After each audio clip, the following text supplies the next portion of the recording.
General Medicaid warning.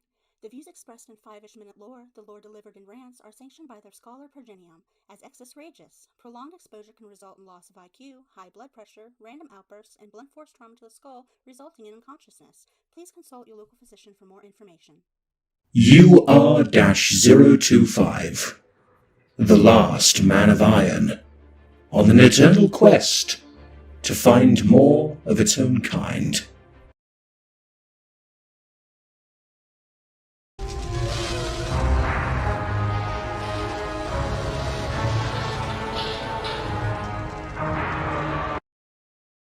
Hello, Meatbag!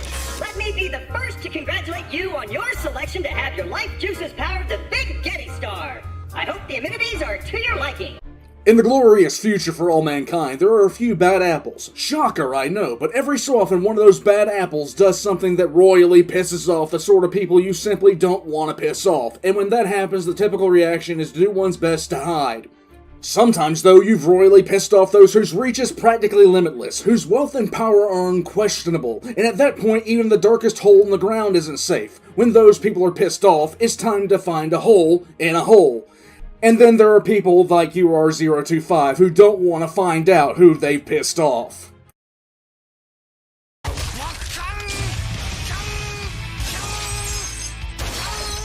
Now sit down, kids, and let the commissar tell you a story. A tale of the before time, in the long, long ago. During what is called the Dark Age of technology, humanity was capable of some outright insane feats of technological achievement and were so powerful it was ridiculous. How ridiculous? Well, the orcs wanted treaties of non-aggression. Do I really need to say anything else about it? When the orcs don't want to fight you, something's going on. Humanity was doing absolutely wonderful. Truly a time to be alive.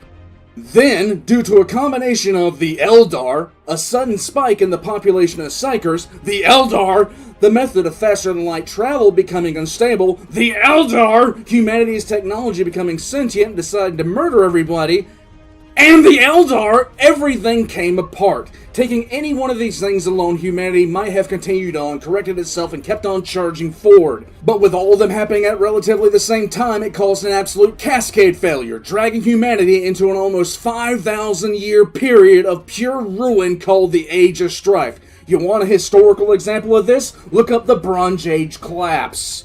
In those list of causes I mentioned humanity's technology becoming sentient. You see, kids, just in case you don't realize it, slavery is a shit idea. But humans have continued to do it for stupid reasons throughout all of history, and well, they did it again.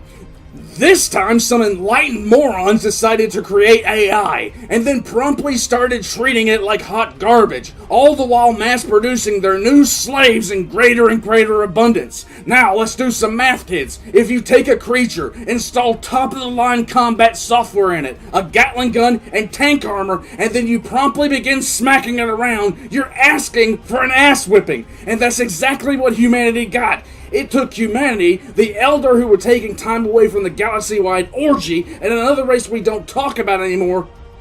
Do we? Okay, we don't. It took all this to put Genie back in the fucking bottle. Just a side note, it's just because of the brutality and insanity of this war that humanity started using servitors, which goes to show you how messed up this time period was. These creatures that humanity created were the robotic constructs known as the Men of Iron, and UR025 is one of the last of those creatures. He isn't the last one remaining. In fact, several Men of Iron fight for the Dark Angels. Make him repent, Asmodai. Do with that information what you will. And apparently the squats have a few, don't ask. Asmodai will make you repent. Also, there may or may not be one heading to Mars to unleash something called the Void Dragon, but that's another Voxcast entirely. If I could summarize UR025, I'd call him a sassy bitch. His vocal modulator makes him sound ridiculously cheerful all the time, even if he's telling you you're gonna die horribly, which makes him somehow endearing while at the same time utterly terrifying. For an unknown amount of time, he's been living at a station called Precipice. And station is a term I use so loosely I might as well say he's been living at a school for the deaf and blind. Precipice is a 1,000,000-mile wide graveyard of ships with a blackstone fortress sitting in the middle of it.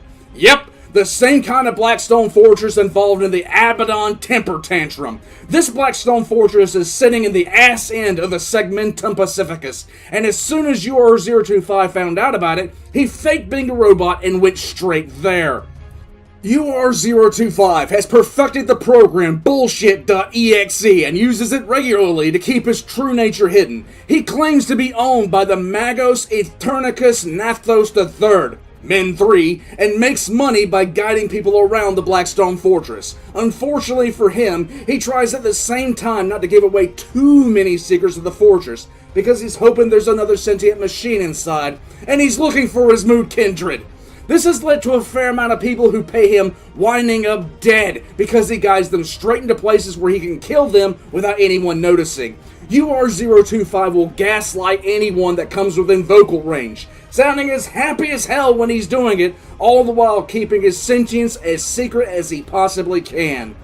Even though he's a man of iron, he has no real hate to humanity. In fact, he kind of pities humanity in its current form, and machines even more. UR025 is actually one of the rare characters that isn't human that I actually have legitimate pity for, because he honestly just wants to find something that will actually understand him and won't try to murder him, enslave him, or pull him apart and see how he works. Despite that, like I said, UR025 is a sassy bitch, and if he determines that you are a threat, he will activate Murder EXE and execute the program with relish. And before you die, he'll also activate RubTheSalt.exe, and not even your god is safe. By the machine god of the Omnissiah! Stop! Stop! Stop! I have met the Omnissiah. The actual one, not the Earthling corpse. He would find you extremely disappointing. UR025, everyone, get yours now! But in all honesty, UR025 has every right and reason to remain as secluded as he possibly can. There's no real way to predict how humanity would react to knowing someone like him was roaming the stars, so his best option is to keep cheerfully leading people around until he finds what he's looking for. But if you want to know what I think needs to be done, nuke UR025 6 times with refurbished nukes, just to be sure.